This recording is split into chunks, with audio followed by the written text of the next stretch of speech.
జమ్మలమ్మ తల్లిని దర్శించుకోవడం జరిగింది. ఒక శక్తిపీఠం ఉన్నటువంటి ప్రాంతం ఇది, జోగులాంబ తల్లి ఉన్నటువంటి ప్రాంతం ఇది.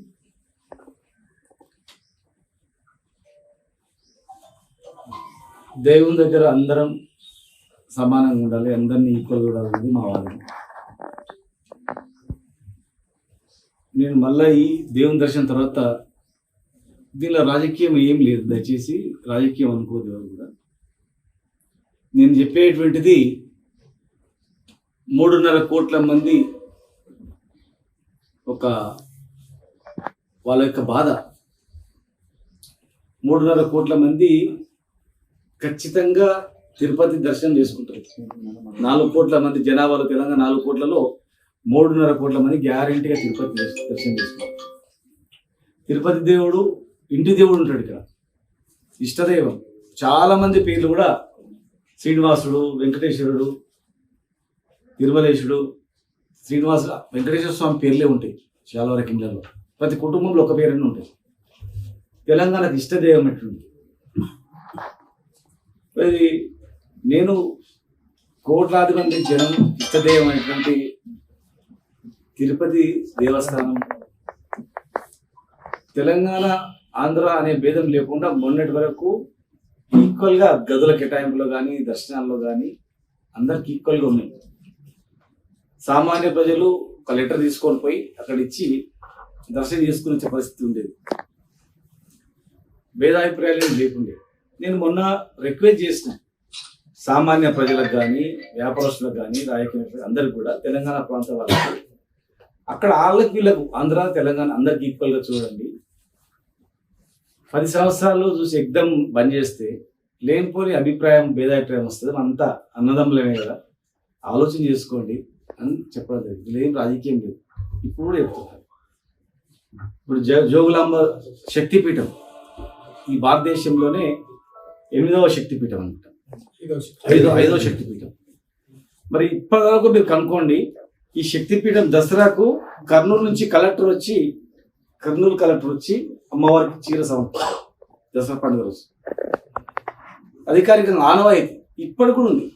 2 రాష్ట్రాలు విడిపోయిన తర్వాత కూడా జోగులాంబ తల్లికి దసరా పండుగ రోజు కర్నూలు నుంచి, ఆంధ్రప్రదేశ్ నుంచి కర్నూలు నుంచి చీర కలెక్టర్ తీసుకొచ్చి ఇస్తే ఆ అమ్మవారికి ఇస్తే దసరా పండుగ రోజు అమ్మవారికి ధరిస్తారు. ఈ రోజు వరకు కూడా ఉన్నది ఆనవాయితీ. కనుక ఆలోచన చేయాలి దయచేసి. ముఖ్యంగా చంద్రబాబు నాయుడు గారు చాలా సీనియర్ మోస్ట్ అనుభవజ్ఞుడు. వారికి తెలుసు తెలంగాణలో ఇట్లా భేదాభిప్రాయాలు చేస్తే అనవసరంగా సెంటిమెంట్తో కూడుకున్నదని. మరి వారి దృష్టికి వచ్చింటది. తొందరగా నిర్ణయం తీసుకొని, రేపు 1 జనవరి ఉంది, వైకుంఠ ఏకాదశి ఉంది, కోట్లాది మంది జనం పబ్లిక్ పోతారు అక్కడ. కనుక దయచేసి ఈక్వల్గా భేదాభిప్రాయాలు లేకుండా 2 సమానంగా చూడాలి. 2 సమానంగా చూసి ఎలాంటి ఇబ్బందులు తలెత్తకుండా చేయాలనేది మా రిక్వెస్ట్. వారు ఉండేది కూడా హైదరాబాద్లోనే కదా, టీటీడీ చైర్మన్ గారు ఉండేది కూడా హైదరాబాద్లోనే, తెలంగాణలోని అత్యధిక శాతం. మనం కలిసిమెలిసి ఉండడానికి దేవుని దగ్గర అభిప్రాయాలు వద్దు. రాష్ట్రం ఏర్పడిన ఎంబడేదన్నా అట్లా నిర్ణయం తీసుకున్నారన్నా అది వేరే ఉండే. 10 ఏళ్ళు ఉన్న తర్వాత మీకెందుకు అపవాదం? 10 ఏళ్ళు అయిన తర్వాత కొత్తగా మళ్ళీ 3వసారి నెక్స్ట్ మీరు విడిపోయిన తర్వాత ముఖ్యమంత్రిగా మళ్ళీ 2వసారి మీరు బాధ్యత చేపట్టిన తర్వాత ఇంకా బ్రహ్మాండంగా చేసిండ్రు. గత ప్రభుత్వంలో ఏమైనా తప్పులు ఒప్పులు ఉన్నా మీరు వచ్చిన తర్వాత అన్ని సరి చేసిండ్రు అనేటువంటిది వస్తే మీకే మంచిది, మీకే మంచి పేరు ఉంది. లేట్ చేయకుండా తొందర నిర్ణయం తీసుకోవాలని. దీనిలో ఎలాంటి రాజకీయం లేదు. నేను తప్పు కూడా ఏం మాట్లాడలేదు.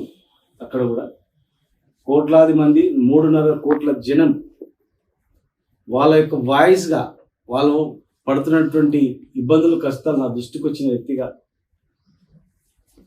నా ఒక బాధ్యత గల వ్యక్తిగా, ఒక భక్తునిగా రిక్వెస్ట్ చేసినాను.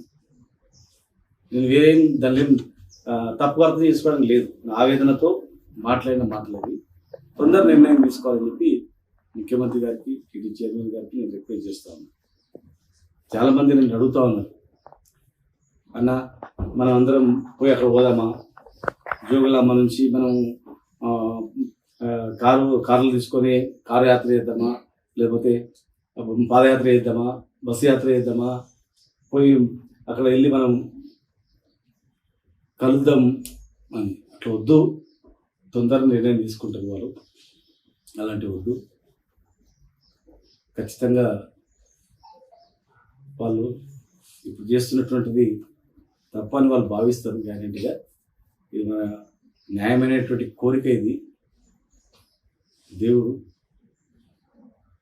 శబరిమలకు పోయినా అక్కడ అందరినీ ఈక్వల్గా చూస్తారు.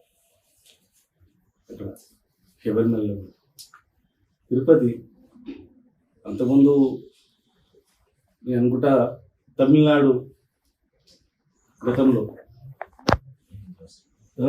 మద్రాసు రాష్ట్రంలో ఉండేది, తర్వాత ఆంధ్రప్రదేశ్ అయితే ఆంధ్రప్రదేశ్లో ఉంది. ఏ రాష్ట్రంలో ఉన్నా ఏ దేవుడైనా, నేను ఇప్పుడు భద్రాద్రి యాదగిరి గుట్టలో మనం అందరికీ ఈక్వల్గా చూస్తాం. భద్రాచలం దేవుడు భారతదేశంలో ఉన్నటువంటి దేవుళ్ళని మనం ముఖ్యంగా ఈ రెండు రాష్ట్రాలు అనేటివి ఒక అన్నదమ్ములా కలిసి ఉండేటువంటి రాష్ట్రాలు కనుక ఒక స్నేహపూర్వకంగా కలిసిమెలిసి ఉండేటట్లు వాతావరణాన్ని ప్రభుత్వాలు తీసుకొస్తే భవిష్యత్తులో ప్రజలకు ఇంకా మంచిగా హ్యాపీ కలిసిమెలిసి ఉండడానికి అవకాశం ఉంటుంది. కనుక ఆ భేదాభిప్రాయాలు లేకుండా చేయాలని చెప్పి మీరందరూ అడుగుతున్నారని చెప్తున్నాను. మీరందరూ మాట్లాడాలన్నందుకు చెప్తున్నాను. ఇప్పటికైనా తొందరగా నిర్ణయం తీసుకొని ఈక్వల్గా రైటప్ చేయాలని చెప్పి నేను ఆంధ్రప్రదేశ్ ప్రభుత్వాన్ని ఒక వెంకటేశ్వర స్వామి భక్తునిగా, ఆ శ్రీనివాసుని భక్తునిగా నేను రిక్వెస్ట్ చేస్తాను. బ్రహ్మోత్సవాల్లో ఈ గద్వాల పట్టు వస్త్రాలే తీసుకెళ్తారు. గద్వాల సంబంధించినటువంటి జోగులాంబ తల్లికేమో కర్నూలు నుంచి దసరా పండుగ రోజు అక్కడ నుంచి వస్త్రాలు తీసుకొస్తారు. బ్రహ్మోత్సవాలకేమో గద్వాల నుంచి, ఇక్కడ నుంచి గద్వాల నుంచి చేనేత వస్త్రాలు స్వామివారికి, అమ్మవారికి గద్వాల నుంచి తీసుకెళ్తారు. ఇది ఆనవాయి, ఇప్పటి కూడా ఉంది ఆనవాయి. కనుక అది విడదీయరండి. ప్రతి బ్రహ్మోత్సవానికి గద్వాల నుంచి చీరలు, పట్టు వస్త్రాలు అవుతాయి. ప్రతి దసరా పండుగకు జోగులాంబ తల్లికి శక్తిపీఠానికి కర్నూలు నుంచి కలెక్టర్ వచ్చి ఇస్తారు.